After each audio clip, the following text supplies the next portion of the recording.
may be a stupid one, but I'm just spitballing here. Can it make you say why not? That wasn't a stupid question. It's time for Why Not Wednesday. I mean, why not? You know when they say it's so crazy it just might work? Okay, let's get into our first Super Bowl edition of Why Not Wednesday, looking at some long shot plus money prop options for the big game, starting with CMC, Christian McCaffrey himself, Michael. He has scored 2 touchdowns in each of the postseason games so far this postseason. Christian McCaffrey to score 3+ touchdowns is plus 750. Could I sell you? Could you say why not? Yeah, I mean, I think you could tell me why not Really? on that. I mean, you got to feel, because, I mean, look, he's going to get the ball in the red zone. I think there's no question about that. He's a dual threat down there. If they're in a man-to-man, I think you can run the football, especially on the Chiefs. I think he's going to run it. And if the Niners are going to score and they're going to win the game, they're going to have to score more than 20 points, right? Mm-hmm. They're going to have to get 3 touchdowns. I really believe that. So, for me, I would say yes. Well, and he is the go-to guy. Like I said, he's had 2 in each postseason game so far. For him just to score 2 is 3-1. His anytime touchdown score, we've seen numerous times throughout the year, Michael, minus 300, minus 330. It's only minus 210. So actually a pretty decent number for an anytime touchdown on Christian McCaffrey as well. Let's go to the first touchdown scorer market. And I want to put this out there first and foremost. Our first touchdown guru, Stephanie Kamershak, she says don't do this. Yeah. So I'm just going to put it out there for you just as a preface to this. Patrick Mahomes to score first, 11-1 for the Chiefs. I mean, if he scores first, he scrambled and he ran into the end zone. I find it hard to believe that would happen. He doesn't, there's no called runs for Patrick Mahomes. There's no called runs, let's run fake quarterback draw, let's run quarterback draw. That's typically not what they do. And if they're going to run Patrick Mahomes, it's going to be in a situation where the game is going to be on the line and it's got to happen. So I agree with Steph. I don't think this is the right play here. Yeah, that's 11-1 just to be the Chiefs' first touchdown, by the way. Not even first touchdown for the game. He apparently has not had a rushing touchdown in the playoffs since 2021, so it's been a hot minute. Now, in the Super Bowl, it's always fun to dive in and see if we can have any records broken, any big staples. Like last week, for example, we saw Travis Kelce break Jerry Rice's record for postseason receptions. How about a single game record?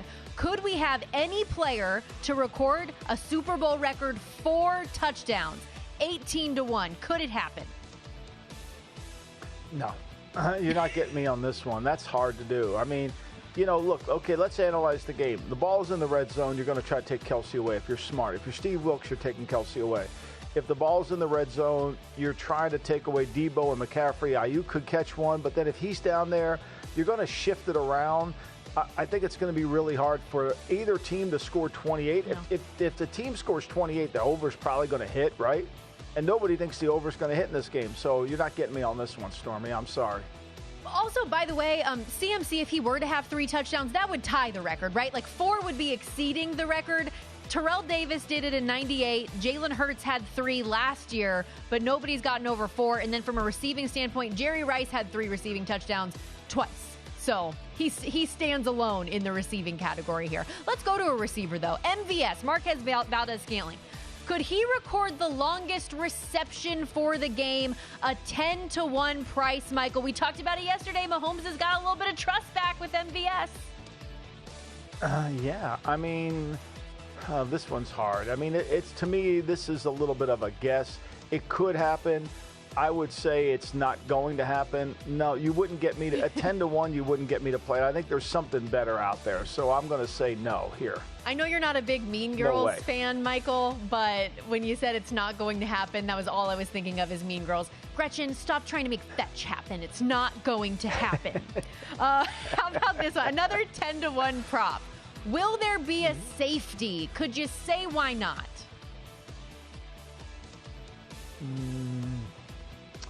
You could definitely say why not in this because both defensive line can pressure it.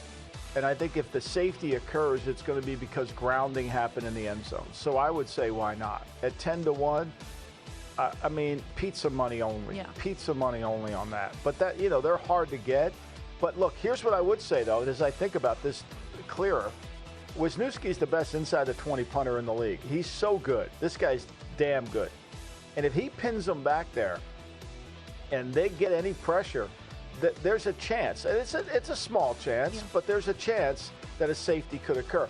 Only because of the punter. I know that sounds ridiculous, but the punter's got to pin you back there. Remember a Super Bowl, one that I'll never forget in 2012, when basically the Giants' starting field position for the Patriots was like the 16-yard line because their punter was so damn good?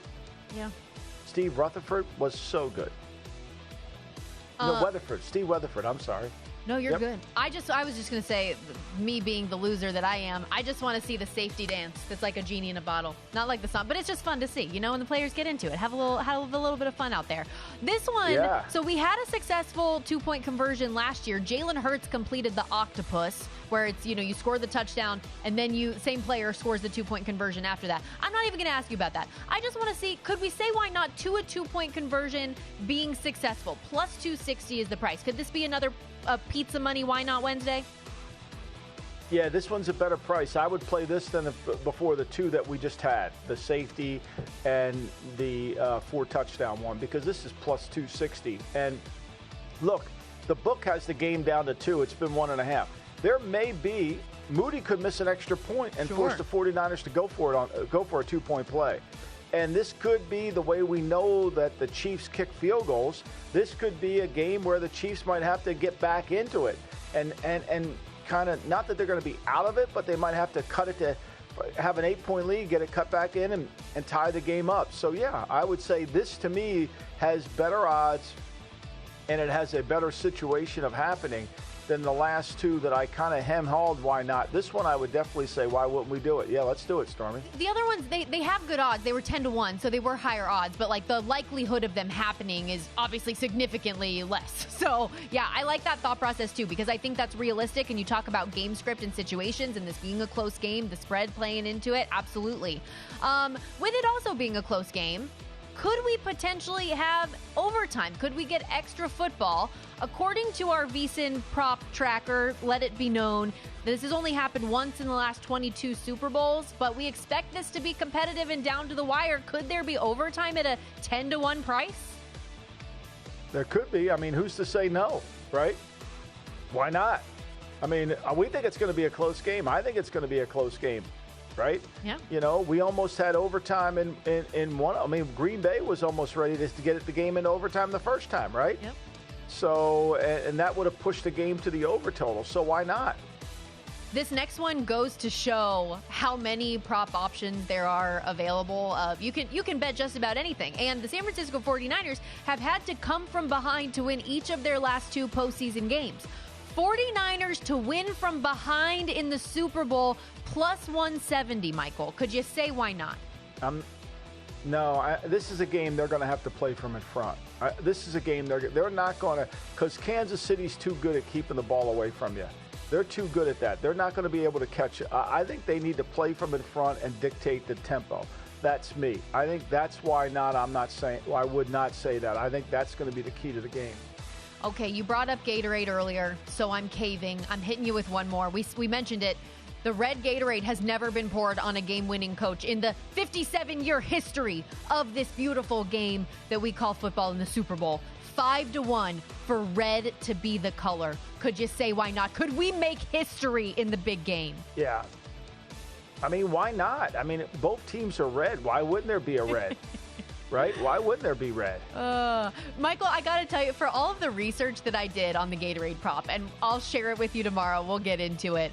For all of the research I've done, the only real edge is if you have an inside man. So please, somebody, if you went to high school with Patrick Mahomes or Brock Purdy or Christian McCaffrey, let me know their favorite Gatorade color. Let me know. I want to go over to DraftKings, see what we can do. But here's the thing, though, Stormy. I don't think they're going to spring red on the players if they've never had red before because they obviously don't like the taste of red. Purple is the favorite. And purple won last year and it was the longest shot. I mean, I think the players like the taste of purple more than they like the taste of red. That's just me. Purple is bleh to me, not a fan. I'm a cool blue girl through and through. Go to VSiN.com/subscribe to become a VSiN Pro subscriber today.